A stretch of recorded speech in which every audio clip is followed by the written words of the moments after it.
এই যে একের দিকে খেয়াল করো, ঠিক আছে? তো দেখো কোশ্চেনটা কী করছে, যে কোনো বস্তুর প্রতি একক ক্ষেত্রফলের ওপর লম্বভাবে প্রযুক্ত বলকে কি বলে? আমরা সবাই জানি, কারণ এই অধ্যায়টাই হচ্ছে তোমার চাপের অধ্যায়, ঠিক আছে? তো দেখো সূত্রটা কি, যে পি সমান সমান হচ্ছে তোমার F/A। তো তোমরা কি এই সূত্রটা বুঝতে পারো? এখানে কি বলছে বলো তো, যে কোনো বস্তুর প্রতি একক ক্ষেত্রফলের ওপর লম্বভাবে প্রযুক্ত বলকে কি বলে, ঠিক আছে? তো মনে করো যে এটার যে ক্ষেত্রফল সেটা হচ্ছে মূলত এদিকে 1 মিটার, এই যে এটা এদিকে 1 মিটার, এদিকে 1 মিটার, এদিকে 1 মিটার, এদিকে 1 মিটার, তো সব দিকে 1 মিটার করে। তো এর ওপর মনে করো যে 1 নিউটন বল প্রয়োগ করা হলো। তো সেটা আর কি এরকমভাবে বোঝাচ্ছে এখানে, ঠিক আছে? যে কোনো বস্তুর প্রতি একক ক্ষেত্রফলের ওপর লম্বভাবে প্রযুক্ত বলকে চাপ বলে, ঠিক আছে? তো পি হচ্ছে তোমার চাপ।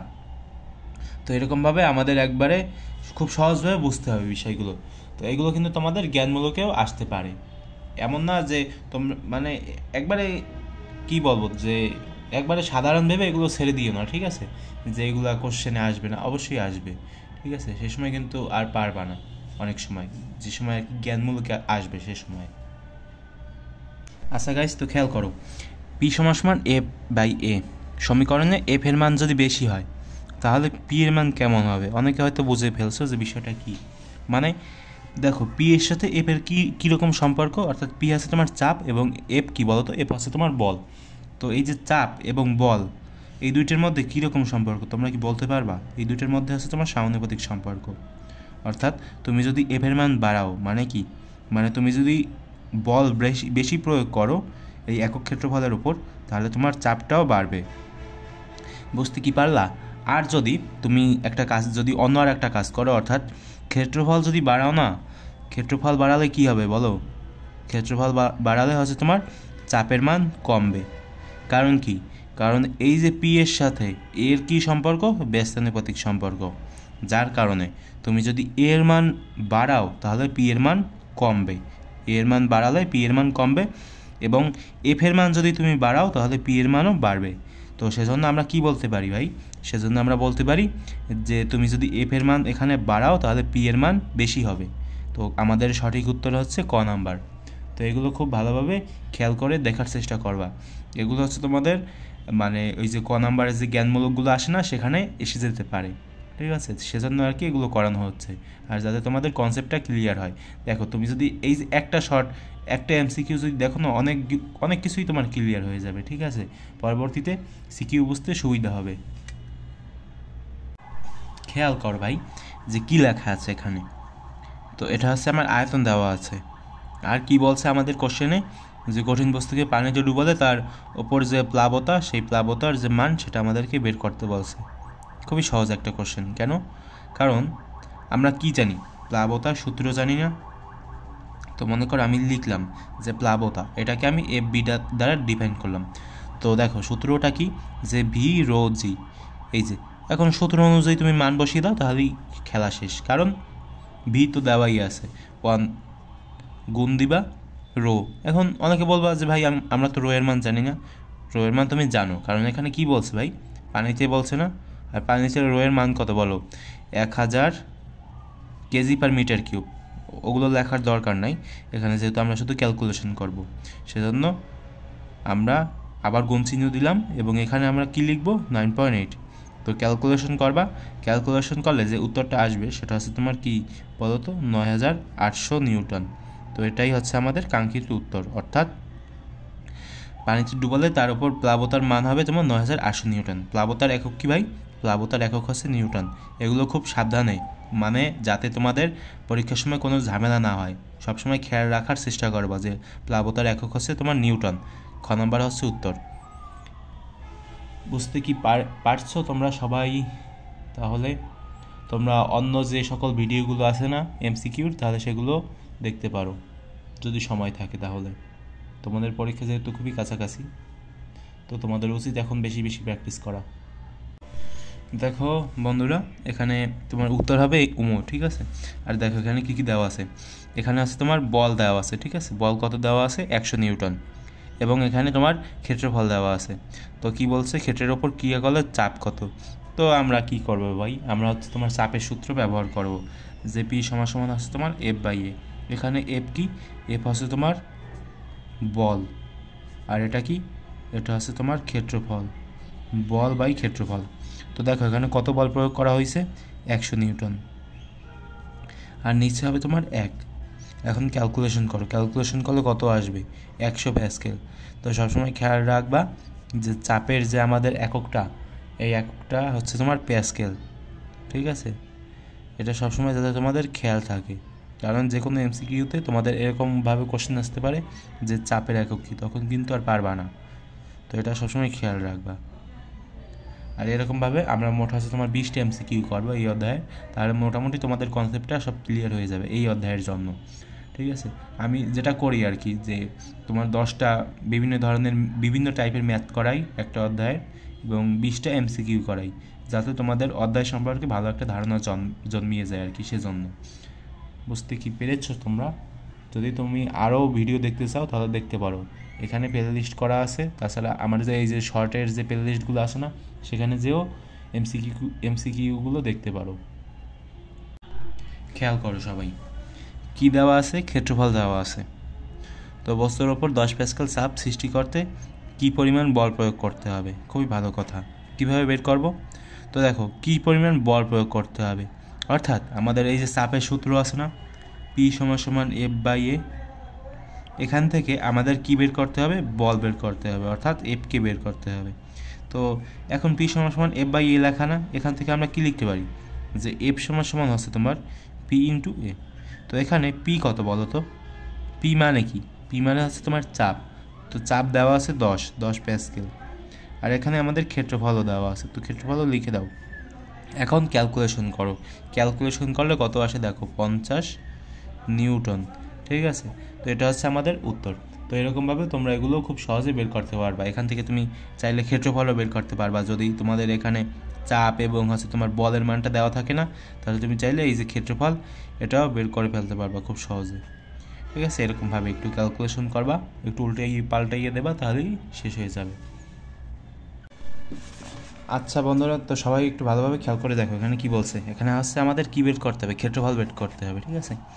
তো এই যে চাপের সূত্র দিয়েই এখানে দেখো কি কি দেওয়া আছে, বল দেওয়া আছে এবং চাপের পরিমাণ দেওয়া আছে। তো আমরা কি সূত্র ব্যবহার করব, যেহেতু বল এবং চাপের সূত্র দেওয়া আছে, আমরা এই সূত্র প্রয়োগ করব। তো এই সূত্র দিয়ে কি করতে হবে বলো তো, এর মান বের করতে হবে। তো এর মান যদি তুমি বের করতে যাও, তাহলে কি করতে হবে, এফকে উপরে দিবে এবং পিকে নিচে দিবা, ঠিক আছে? তো এফের মান কত, এখানে এফের মান হচ্ছে তোমার 100 নিউটন, এবং পি এর মান হচ্ছে তোমার, পি অর্থাৎ মানে কি বলো তো, পি হচ্ছে তোমার চাপ, চাপের মান হচ্ছে 5 প্যাসকেল। তো এখন ক্যালকুলেশন করে 100-এর মধ্যে কতবার যায় বলো তো, 20 বার যায়। তো 20 বর্গমিটার, ঠিক আছে? মিটার স্কোয়ার বর্গমিটার যাইছে তাই বলো, সমস্যা নেই কোনো। তো আমাদের উত্তর হলো খ নাম্বার। তো এরকমভাবে তোমরা এগুলো বের করতে পারবা। তো এই যে সূত্র দিয়ে না, যদি তোমার বল দেওয়া থাকে, চাপ দেওয়া থাকে, তাহলে তুমি ক্ষেত্রফল বের করতে পারবা। আবার মনে করো ক্ষেত্রফল দেওয়া আছে, চাপ দেওয়া আছে, তাহলে তুমি বল বের করতে পারবা, ঠিক আছে? আবার মনে করো যে এর সূত্রটা তো মূলত চাপেরই, যে যদি তোমার বল দেওয়া থাকে এবং ক্ষেত্রফল দেওয়া থাকে, তাহলে তুমি চাপ বের করতে পারবা। এরকমভাবে একটা থেকে অন্যটা বের করা যায় খুব সহজে, একটু শিখতে হবে কষ্ট করে। আচ্ছা দেখো, কোশ্চেনটা দেখে হয়তো মানে কোশ্চেনটা পড়ার পর তোমাদের মধ্যে একটা কনফিউশন কাজ করতে পারে। তো কী কাজ করবে সেটা আমি একটু তোমাদেরকে পরে বলছি। তার কোশ্চেনটা পড়ো, যে জুতা পায়ে কোনো মহিলার ওজন 490 নিউটন, তার যে জুতার তলা, তার তলার ক্ষেত্রফল হচ্ছে তোমার 2 × 10⁻⁴ বর্গমিটার হলে চাপ কত হবে? তো চাপের সূত্র তো আমরা জানি, যে পি সমান সমান হচ্ছে তোমার এফ বাই এ। এখন অনেকে বলবা ভাই এখানে তো এই যে এফ এর মান তো দেওয়া নাই, এফ এর মান দেওয়া নাই, কিন্তু এই যে ওজন দেওয়া আছে না, ওজন ডাব্লু, তো এই যে এফটাকে আমাদের ডাব্লু হিসেবে মানে মনে করতে হবে, ঠিক আছে? মানে এই যে ডাব্লুটাকে আমাদের এফ হিসেবে মনে করতে হবে। মানে এফ মানে কি, বল না? ডাব্লু সমান সমান mg, এটাও তো একটা বল নাকি, নিউটন, যার এটার একক হচ্ছে তোমার নিউটন, এটার একক হচ্ছে তো নিউটন, ঠিক আছে? তো সেই হিসেবে আমরা কিন্তু এখানে ডাব্লু লিখতে পারি। তো লিখলাম, এরপর নিচে লিখবে তোমরা এ। তো এখন তুমি যদি ক্যালকুলেশন করো, অর্থাৎ উপরে যদি তুমি ডাব্লু এর মানটা দাও যে 490 নিউটন, এবং নিচে যদি তুমি ক্ষেত্রফলটা দাও যে 2 × 10⁻⁴, 2 × 10⁻⁻4 বর্গমিটার। তো এখন ক্যালকুলেশন করো, ক্যালকুলেশন করলে যে উত্তরটা আসবে সেটা কত জানো? সেটা হচ্ছে তোমার গ। ঠিক আছে, একবারে ক্যালকুলেটর দিয়ে ক্যালকুলেশন করতে হবে তোমাদেরকে, তাহলে এরকমভাবে গ নাম্বারের মানটা চলে আসবে। বুঝতে কি পেরেছো? না বুঝতে পারলে আবার রিপিট করে দেখো। দেখো বন্ধুরা, কি লেখা আছে যে একটা পুকুরের পানির উপরিতল থেকে 1 মিটার গভীরতায় এর চাপ কত অনুভূত হবে সেটা আমাদেরকে বের করতে হবে। তো চাপের কি সূত্র আমরা জানি, পি সমান F/A না? কিন্তু এখানে কিন্তু আমরা সেটা ব্যবহার করতে পারবো না, আমাদের কি ব্যবহার করতে হবে? পি সমান হচ্ছে তোমার H/ρg, এই সূত্র আমাদেরকে ব্যবহার করতে হবে। তো এই সূত্র দিয়ে কীভাবে বের করব? তো দেখো এখানে এইচের মান দেওয়া আছে না, যে 1 মিটার নিচে, মানে 1 মিটার গভীরতায় পুকুরের, তো সেজন্য এখানে H সমান 1 লিখতে পারি আমরা। আর রো এর মান ভাই পাবো কোথায়? আমরা জানি পানির ঘনত্ব কত, 1000 কেজি পার মিটার কিউব, গুণ দিবা 9.8। তো ক্যালকুলেশন করবা, ক্যালকুলেশন করলে যে উত্তরটা আসবে সেটা হচ্ছে তোমার 9800 প্যাসকেল। চাপের একক কি ভাই? চাপের একক হচ্ছে প্যাসকেল। সবসময় যা মানে সবসময় যাতে তোমাদের যাতে খেয়াল থাকে, ঠিক আছে, যে চাপের একক হচ্ছে প্যাসকেল, কারণ এটা হচ্ছে তোমাদের জ্ঞানমূলকেও আসতে পারে, সেদিক থেকে একটু লক্ষ্য রাখবা যাতে আসতেই পারো তোমরা। দেখো এখানে তোমার চাপ, গভীরতা আর ঘনত্বের মাঝে যে সম্পর্কটা সেটা আমাদেরকে বের করতে বলছে। তো আমরা কি জানি যে পি সমান হচ্ছে তোমার H/ρg, এই যে সূত্রটা এটা কিন্তু আমরা জানি। এখানে কি কি আছে? চাপ আছে, এরপর হচ্ছে তোমার গভীরতা আছে, এরপর হচ্ছে তোমার ঘনত্ব আছে, 3টে জিনিস আছে। কিন্তু এই জিটা কি বলো তো? জিটা কিন্তু একটা ধ্রুবক, অর্থাৎ এটা কিন্তু কোনো চেঞ্জ হবে না, ঠিক আছে। তো সেজন্য আমরা কি বলতে পারি যে পি সমানুপাতিক হচ্ছে তোমার H/ρ, অর্থাৎ তুমি যদি রো এর মানটা বাড়াও বা এইচের মানটা যদি তুমি বাড়াও তাহলে কিন্তু পি এর মানটাও বেড়ে যাবে, ঠিক আছে। আবার যদি তুমি এইচের মানটা কমাও বা রো এর মানটা কমাও তাহলে পি এর মানটাও কমে যাবে। বুঝতে কি পেরেছো? সেজন্য আমরা কি বলতে পারি ভাই? আমরা বলতে পারি যে ক নাম্বারটা হচ্ছে তোমার সঠিক। বুঝলা সবাই? আচ্ছা, তো সবাই খেয়াল করো এখানে কি দেওয়া আছে। এখানে দেওয়া আছে তোমার 1 কিউবিক সেন্টিমিটার আয়তনের পানির ওজন কত, মানে আমাদেরকে ওজন বের করতে হবে। তো অনেকে হয়তো জেনে ফেলছো বা অনেকে হয়তো জানো যে এটার উত্তর হবে তোমার খ নাম্বার। কীভাবে হয় সেটা হচ্ছে আমাদের কোশ্চেন। তো দেখো আমরা জানি রো সমান কী বলো তো? এম/ভি, ঠিক আছে। তো এখান থেকে হচ্ছে আমাদের পানির ওজন বের করতে হবে। তো এখান থেকে আমরা কি লিখতে পারি যে এম সমান হচ্ছে তোমার রো ভি, ঠিক আছে। তো এখন এখানে রো এর মান কত জানো? আমরা জানি যে পানির যে ঘনত্ব সেটা কিন্তু আমরা সবাই জানি যে 1000 কেজি পার মিটার কিউব। এর সাথে গুণ দিই বা কী বলো তো? আয়তনটা কি? এখানে এই যে কিউবিক সেন্টিমিটার আছে না, এটাকে যদি তুমি যদি মিটার কিউবে কনভার্ট করো তাহলে কত হবে জানো? 1 গুণ 10⁻⁻6, ঠিক আছে। এরপরে কি করতে পারো তুমি? এটাকে মিটার কিউব, ঠিক আছে। তো এখন তুমি যদি ক্যালকুলেশন করো তাহলে কি আসবে জানো? এখানে যেটা আসবে সেটা হচ্ছে তোমার 10⁻³ কেজি, ঠিক আছে। এগুলো যদি আর কি ক্যালকুলেশন করো, বুঝতে কি পেরেছো তোমরা? কিন্তু বিষয়টা হলো যে আমরা কিন্তু কেজি দিয়ে কিছু করতে পারবো না, কারণ অপশনগুলোর দিকে একটু খেয়াল করো, এখানে গ্রামের কথা বলা হয়েছে। তো আমরা কি করব? আমরা এই কেজিকে গ্রামে কনভার্ট করব। তো 10⁻³ এর সাথে গুণ দাও তুমি 10⁻3, ঠিক আছে। তো এখন তুমি এখানে লিখতে পারবা গ্রাম। তো এখন এখানে যে উত্তরটা আসবে সেটা কি বলো তো? 1 গ্রাম, কারণ এই যে মানে এখানে ইনভার্স 3 আর এখানে আছে তোমার 10⁻3, দুইটা যদি কাটাকাটি যায় তাহলে থাকবে 1 গ্রাম, ঠিক আছে। তো এটাই হচ্ছে আমাদের অ্যান্সার। যদি না বুঝতে পারো আবার একটু রিপিট করো, বুঝে যাবা, বা 2-1বার করো, এছাড়া মানে শিখতে কিন্তু পারবা না। আমি কিন্তু এই কথা সবাইকেই বলি এবং বারবার বলি, প্র্যাকটিস করতে বারবার। আমাদের হচ্ছে কী বের করতে হবে? এই যে 30 নাম্বার, নিচের কোনটি ঘনত্বের একক, অর্থাৎ আমাদের ঘনত্বটা বের করতে হবে, মানে ঘনত্বের যে একক সেটা। তো আমরা কি জানি বলো তো? ঘনত্ব সমান মানে ঘনত্ব রো সমান হচ্ছে তোমার M/ভি। তো উপরে এই যে এমটা মানে কি? এমটা মানে হচ্ছে তোমার ভর, আর নিচে ভি মানে কি? ভি মানে হচ্ছে তোমার আয়তন, ঠিক আছে। তো ভরের যে একক কি কেজি, এবং আয়তনের একক কি মিটার কিউব, ঠিক আছে। তো এটাকে তুমি কিন্তু এভাবেও লিখতে পারো যে কেজি ইন্টু 1/মিটার কিউব, এই যেটা লিখলা না। এখন এটাকে আবার চাইলে তুমি এরকমভাবে ঘুরিয়ে লিখতে পারো যে m ইনভার্স 3 বা কেজি পার মিটার কিউব, ঠিক আছে। এরকমভাবেও তুমি লিখতে পারো, বা তুমি এটাকে আরও কীরকমভাবে লিখতে পারো জানো, এরকমভাবেও লিখতে পারো যে কেজি পার মিটার কিউব, ঠিক আছে। এরকমভাবেও লিখতে পারো, তোমার যা ইচ্ছা। তুমি এরকম লিখলেও হবে, এরকম লিখলেও হবে। তো আমাদের উত্তর হচ্ছে ক number, KG per metre cube, ঠিক আছে। দেখো আমাদের চাপের মাত্রা বের করতে হবে, বুঝতে কি পেরেছো? তো চাপের সূত্রটা কি বলো? পি সমান F/A, এটা আমার চাপের সূত্র না? তো এখান থেকে তুমি এফ সমান আবার কি লিখতে পারো বলো তো? এম ইন্টু এ, অর্থাৎ এম হচ্ছে তোমার ভর এবং এ হচ্ছে ত্বরণ, নিচে এ হচ্ছে তোমার ক্ষেত্রফল, বড় হাতের যে এটা সেটা হচ্ছে ক্ষেত্রফল, ছোট হাতের এ হচ্ছে তোমার ত্বরণ। আচ্ছা, তো এম ভর, ঠিক আছে। তো এই যে এম এ, ঠিক আছে, এফ সমান যে এম এ, এটার যে মাত্রা সেটা তোমরা হয়তো সবাই জানো যে কি বলো তো, এম এল টি ইনভার্স 2, এটা তোমরা সবাই জানো, এ বিষয়ে বলার আর কোনো দরকার নাই। আর এর মাত্রা কি? এর মাত্রা হচ্ছে তোমার লেন্থের ওপর স্কোয়ার, ঠিক আছে। তো এই গেল। এখন এটাকে তুমি কিভাবে লিখতে পারবো? আচ্ছা, এখানে দেখো, এখানে এই এল আর এই এল কাটাকাটি যায়, এখানে নিচে থাকে কয়টা এল আর এম টি ইনভার্স 2, এরপরে নিচে থাকবে তোমার একটা এল। তো এই যে একটা এল আছে না, এটাকে চাইলে তুমি কিভাবে লিখতে পারো? ইনভার্স দিয়ে লিখতে পারো, এরকমভাবে যে M L inverse T inverse 2, ঠিক আছে। এরকমভাবে লিখতে পারো, কোনো সমস্যা নেই। বুঝতে কি পেরেছো? এরকমভাবে তুমি লিখতেই পারো। তো আমাদের অ্যান্সার আসে কোনটা বলো তো? এই যে গ নাম্বারটা হচ্ছে আমাদের অ্যান্সার। বুঝতে কি পেরেছো সবাই?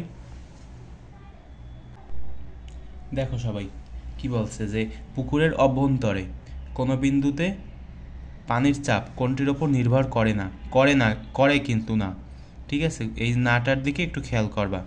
তো দেখো আমরা জানি কি চাপের সূত্র কি, পি সমান হচ্ছে তোমার এইচ রো জি, মানে পুকুরের অভ্যন্তরে আর কি। তো এখানে কি কি দেওয়া আছে দেখো তো? পুকুরের তলদেশের ক্ষেত্রফল, পুকুরের পানির ঘনত্ব, এই যে দেখো পুকুরের পানির ঘনত্ব দরকার আছে চাপ বের করতে। এরপরে ওই স্থানের অভিকর্ষ ত্বরণ জি এর মান দরকার আছে। এরপরে ওই পানির উচ্চতাও দরকার আছে। দরকার নাই কি বলতো? শুধু পুকুরের তলদেশের ক্ষেত্রফল অর্থাৎ এর কোনো দরকার নেই আমাদের, কারণ এখানে এর কোনো বিষয় নেই চাপটা বের করতে গিয়ে আর কি। বুঝতে কি পেরেছ? যদি এখানে এ থাকতো, মনে করো এই যে এইচ রো জি, এখানে যদি একটা এস যদি থাকতো, মনে করো এখানে তো আর থাকবে না, তো যদি থাকতো তাহলে কিন্তু আমরা এটাকে টিক চিহ্ন দিতে পারতাম না। এখন যেহেতু এখানে দেওয়া নাই এর মান, মানে এ যেহেতু এখানে এর কোনো কনসেপ্টই নাই, সেজন্য আমরা বলতে পারি যে পুকুর তলদেশের ক্ষেত্রফল, মানে এই যে তলদেশের যে ক্ষেত্রফল সেটার ওপর কি নির্ভর করে না বলো তো? চাপ নির্ভর করে না। বুঝতে কি পেরেছো সবাই? আচ্ছা বন্ধুরা দেখো, এই ধরনের একটা এমসিকিউ তোমাদের আমি আগেও করেছি, যে এখানে কি দেওয়া আছে, পুকুরের গভীরতা দেওয়া আছে, উহার তলদেশে কত প্যাসকেল চাপ প্রযুক্ত হবে নাকি। তো এখানে আমরা চাপ মানে পুকুরের গভীরতায়, মানে কোনো যদি গভীরতা দেওয়া থাকে তাহলে আমরা কীভাবে চাপ বের করবো? পি সমান হচ্ছে তোমার এইচ রো জি। তো এখানে এইচের মান কত? এইচের মান হচ্ছে তোমার 1 মিটার। তো 1 মিটার লিখলাম। এরপর রো এর মান কত বলো তো? 1000 কেজি পার মিটার কিউব, ঠিক আছে। এটা কিসের মান? এটা হচ্ছে তোমার রো এর মান। রো মানে কি? ঘনত্ব। এটা কিন্তু তোমাদের মুখস্থ থাকতে হবে বা কোশ্চেনে দেওয়া থাকতে পারে। এটা সম্পূর্ণ যিনি পরীক্ষা নেবেন তার উপর নির্ভরশীল। আচ্ছা, এরপর 9.8 মানে জি এর মান গেল। এখন ক্যালকুলেশন করো। ক্যালকুলেশন করলে তোমরা যেটা পাবা সেটা হচ্ছে ক নাম্বার, অর্থাৎ 980 প্যাসকেল। তো এরকমভাবে এগুলো করার চেষ্টা করবা, ঠিক আছে। তো করতে থাকো বেশি করে। আরও প্লে লিস্ট, মানে এই চ্যানেলের যে সকল প্লে লিস্টগুলো আছে ফিজিক্সের, সেগুলো দেখতে থাকো, অনেক কিছু শিখতে পারবা। আচ্ছা দেখো এখানে কি কি দেওয়া আছে। এখানে তোমার আয়তন দেওয়া আছে, বস্তুর ভর দেওয়া আছে। তাহলে ঘনত্ব কীভাবে বের করতে হবে ভাই? একটা সূত্র সবসময় মাথায় রাখবা, রো সমান এম বাই ভি। কি দেওয়া আছে, এম দেওয়া আছে 10। এরপরে আর কি দেওয়া আছে, আর যেটা দেওয়া আছে সেটা হচ্ছে তোমার ভি, অর্থাৎ 0.5। ক্যালকুলেশন করো, ক্যালকুলেশন করলে কত আসে সেটা বের করার চেষ্টা করো। আসবে হচ্ছে তোমার এই যে 20 KG per metre cube, 20 KG per metre cube, ঠিক আছে, এটা হচ্ছে আমাদের অ্যান্সার। তো এরকমভাবে তুমি বের করতে পারবে। এখন অনেকে বলবা ভাই এখানে ইনভার্স দিয়ে লেখা, আপনি পার মিটার কিউব কীরকম লিখলেন? হ্যাঁ, এভাবেও লেখা যায়, তোমাদের ইচ্ছা, তুমি এভাবেও লিখতে পারবা, এভাবেও লিখতে পারবা, তোমার যেটা ইচ্ছা তুমি সেটা পছন্দ করে নাও এবং সেভাবে তুমি পরীক্ষার খাতায় অ্যান্সার দাও, কোনো সমস্যা নেই, টিচার তোমাদের মার্ক কাটবে না। বুঝতে কি পেরেছো? তো এরকমভাবে তোমরা এগুলো দেখতে থাকো। আর প্লে লিস্ট করা আছে, সেখান থেকে চাইলে তুমি আরও ফিজিক্সের যে সকল ভিডিওগুলো আছে, আমি করি কি যে 10টা হচ্ছে তোমার মূলত টাইপ ভিত্তিক ম্যাথ দেই, এরপর হচ্ছে 20টা MCQ দেই, একবারে আলাদা আলাদা আলাদা, ঠিক আছে, একটার সাথে আর একটা মিলবে না।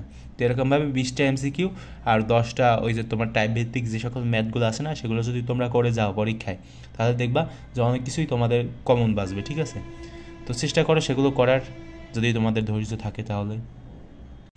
আচ্ছা দেখো কী লেখা আছে, যে প্যাসকেলের সূত্র কোন পদার্থ মানে কোন পদার্থের ক্ষেত্রে প্রযোজ্য। তো মানে এখানে উত্তরটা হবে তোমার তরল আর বায়বীয়, অর্থাৎ ক এবং খ, ঠিক আছে। কেন হবে? কারণ এই যে প্যাসকেলের যে তোমার চাপের যে সূত্র না, সেই সূত্র আমরা কিন্তু তরলের ক্ষেত্রেও ব্যবহার করি।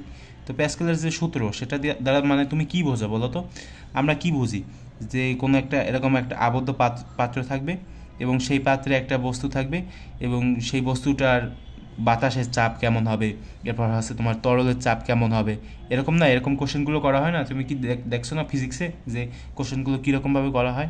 তো সেখান মানে সেই কনসেপ্ট দিয়ে আমরা কিন্তু বলতে পারি যে কোন কোন পদার্থের ক্ষেত্রে ব্যবহার করা হয়, বায়বীয় পদার্থের ক্ষেত্রে ব্যবহার করা হয় এবং তরলের ক্ষেত্রে ব্যবহার করা হয়, কিন্তু এই যে কঠিনের ক্ষেত্রে কিন্তু ব্যবহার করা হয় না। কিন্তু আমরা কিন্তু এই ধরনের কোনো ম্যাথই দেখি নাই প্যাসকেলের সূত্র দিয়ে যে তোমার কঠিন পদার্থের মধ্য দিয়ে যে কোনো কিছুর চাপ বের করা হয়, এরকম কিন্তু কোনো ম্যাথ কিন্তু আমরা দেখি নেই। কিন্তু আমরা এটা দেখছি যে একটা পাত্রে হচ্ছে তোমার এরকম একটা জিনিস আছে, সেটা তরলে এর চাপ কত, এরপর হচ্ছে তোমার বায়ুতে চাপ কত, সেগুলো কিন্তু আমাদের কাছে একবারে সাধারণ বিষয়। বুঝতে কি পেরেছো? তো সেই অনুযায়ী আমরা বলতে পারি এখানে উত্তরটা হবে তোমার ঘ নাম্বার, অর্থাৎ ক এবং খ। দেখো কি বলছে, যে লোহার তৈরি জাহাজ পানিতে ভাসে কেন? কারণ কি এটার? লোহা পানি অপেক্ষা কম ঘনত্বপূর্ণ না, লোহা কিন্তু পানির অপেক্ষা কম ঘনত্বপূর্ণ না, লোহার ঘনত্ব কিন্তু বেশি, সেজন্য এটা কিন্তু হবে না। আচ্ছা গেল, এরপর কি বলছে?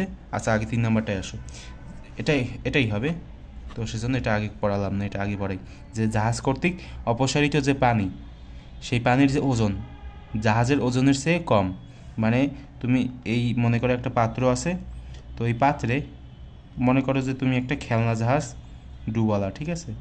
তো এই যে পানির পাত্রে যে তুমি খেলনা জাহাজটা যে ডুবাইছো না, তো এটা হচ্ছে মূলত একটা নৌকা বা জাহাজ যাইছে, তুমি সেটা ধরতে পারো। তো এই যে তোমার পানি মানে জাহাজটায় কতটুকু পরিমাণ পানি এখানে দখল করছে, ঠিক ততটুকু পরিমাণ পানির যে ওজন, সেই ওজনটা কি বলো তো? জাহাজের ওজনের কিন্তু সমান, ঠিক আছে, জাহাজের ওজনের চেয়ে কিন্তু কম না ভাই, জাহাজের ওজনের সমান। যদি আমার কথাটা যদি না বুঝতে পারো আবার একটু রিপিট করো, তাহলে বুঝে যাবা, ঠিক আছে। গেল, এরপরে 2 নম্বরটা দেখো, জাহাজ কর্তৃক অপসারিত পানির ওজন জাহাজের ওজনের চেয়ে বেশি। হ্যাঁ, যে জাহাজ কর্তৃক অপসারিত মানে এই যে জাহাজ কর্তৃক অপসারিত যে পানি, সেই পানির যে ওজন জাহাজের ওজনের চেয়ে বেশি, হ্যাঁ, সেজন্য হচ্ছে তোমার জাহাজটা ভেসে থাকে, ঠিক আছে। তো এগুলো নিয়ে তেমন একটা সিরিয়াস হওয়ার কোনো দরকার নাই, এগুলো হচ্ছে তুমি এমনিতেই পারবা, ঠিক আছে। একটু 2-3 বার একটু চেষ্টা করবা পড়াশোনা করার, তাহলে বুঝে যাবা।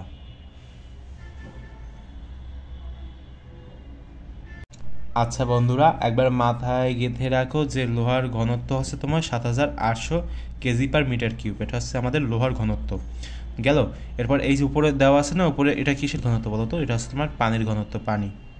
পানি আছে না, নদী খাল বিল, সেগুলোর যে ঘনত্ব সেটা হয়তো এই যে নদী বা তোমার নদীর পানির একটা ঘনত্ব হতে পারে, এরপর হচ্ছে তোমার সাগরের পানির আর একটা ঘনত্ব হতে পারে, ঠিক আছে।